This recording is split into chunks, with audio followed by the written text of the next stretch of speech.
एक ध्यानी मॉन्क जंगल के एक वृक्ष के नीचे ध्यान किया करते थे। वे रोज एक लकड़हारे को लकड़ियां काट कर ले जाते देखते।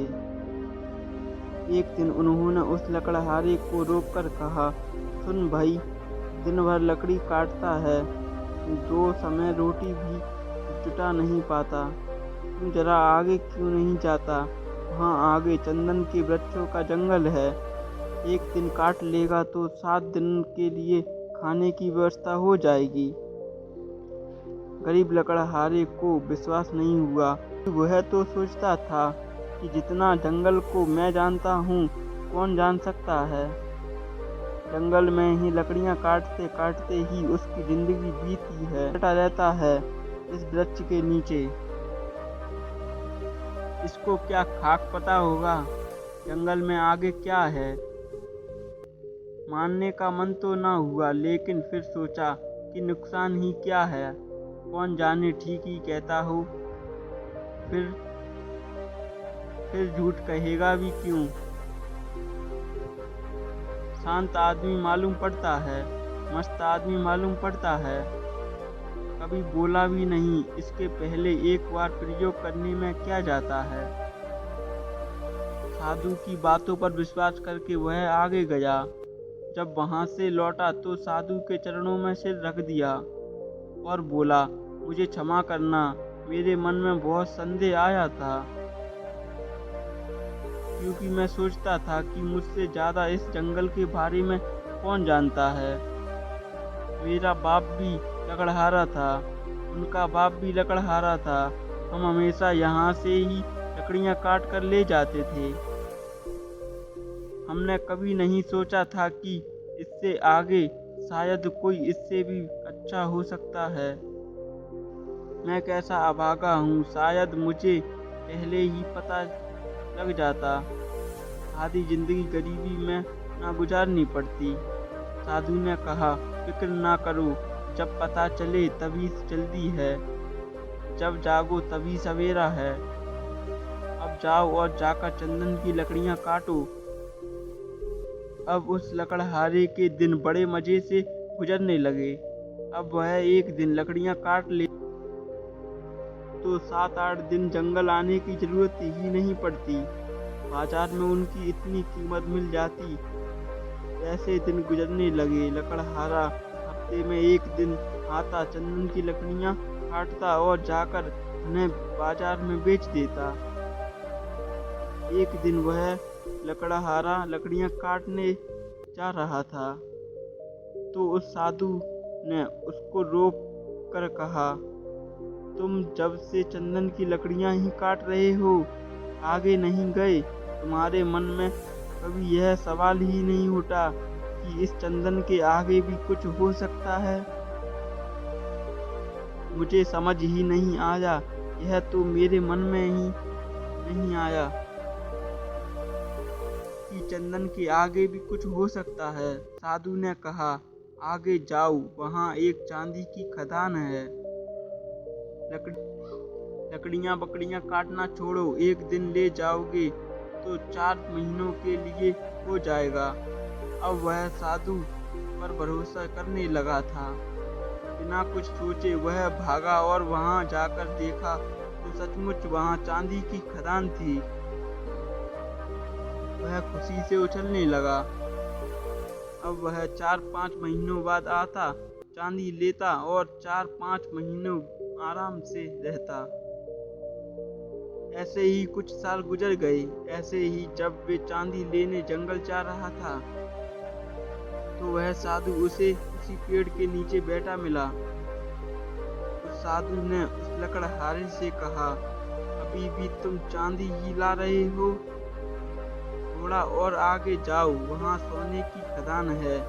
जब वह लकड़हारा चांदी की खदानों से कुछ मील आगे गया तो देखा कि वहाँ सचमुच सोने की खदानें थीं। इतना सोना कि वह उसकी पूरी जिंदगी बदल सकता था। सोने की खान का पता चलते ही इसके बाद अब वह लकड़हारा एक बार सोना ले जाता और साल भर तक जंगल नहीं आता। उसकी जिंदगी बड़े ही आराम से गुजर रही थी। ऐसे ही कुछ साल गुजर गए। कुछ सालों बाद जब वह लकड़हारा जंगल में सोने की खदान की तरफ जा रहा था, तो फिर उसे वही ध्यानी मॉन्क मिला, जो एक वृक्ष के नीचे बैठकर ध्यान कर रहा था। जब मॉन्क ने लकड़हारे को सोने की खदान की ओर जाते देखा, तो बोला, तुम कभी जागोगे कि नहीं कि हर बार मुझे ही तुम्हें जगाना पड़ेगा?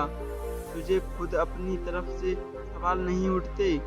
मन में जिज्ञासा नहीं उठती कि आगे क्या है? लकड़हारे ने कहा, मैं भी मंद बुद्धि, मुझे कभी ख्याल ही नहीं आया कि सोने से भी बड़ा क्या है। बस यही आखिरी चीज रही होगी। साधु ने बोला, अरे भोले इंसान, सोने की खदानों से आगे जा, तुझे वहाँ हीरे की खदानें मिलेंगी। जब वह लकड़हारा वहाँ जाता है तो उसे वहाँ जाकर विश्वास ही नहीं होता। वहाँ सचमुच हीरे की खदानें थीं। अब वे लकड़हारा एक बार हीरे ले जाता और कई सालों बाद जंगल में वापस आता। समय के साथ वह लकड़हारा बूढ़ा हो गया। एक बार जब वह हीरे ले जा रहा था, तब उसे वह साधु उस वृक्ष के नीचे बैठा मिलता है। साधु ने कहा, अरे ना समझ, अब तू हीरो में ही रुक गया। अब तो उस लकड़हारे को भी बड़ी अकड़ आ गई थी। बड़ा धनी भी हो गया था, बड़े महल खड़े हो गए थे। अब उसने कहा, अब छोड़ो, अब तुम मुझे परेशान ना करो। अब हीरो के आगे भला और क्या हो सकता है? उस मॉन्क ने कहा, हीरो के आगे मैं हूँ। तुझे कभी यह ख्याल नहीं आया कि यह आदमी मस्त यहाँ बैठा है, जिसे पता है हीरो की खान का, वह हीरे नहीं भर रहा, इसको हीरो से भी आगे, हीरो से भी बहुमूल्य कुछ मिल गया होगा, तभी यह निश्चिंत यहाँ पेड़ के नीचे बैठा रहता है। तुझे कभी यह विचार नहीं आया? उस साधु की बात सुन वह सेठ रोने लगता है और उस ध्यानी मॉन्क के पैर पकड़ लेता है और कहता है, मैं भी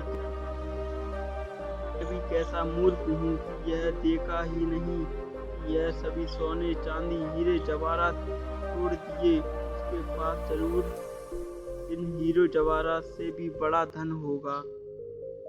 मेरे मन में यह ख्याल ही नहीं आया। मैं जानना चाहता हूँ कि तुम्हारे पास ऐसा कौन सा धन है जो सारी दुनिया की दौलत उसके आगे छोटी है। लकड़हारे की बात सुन वह ध्यानी व्यक्ति उनसे कहता है, वही तो मैं तुम्हें बताना चाहता हूँ।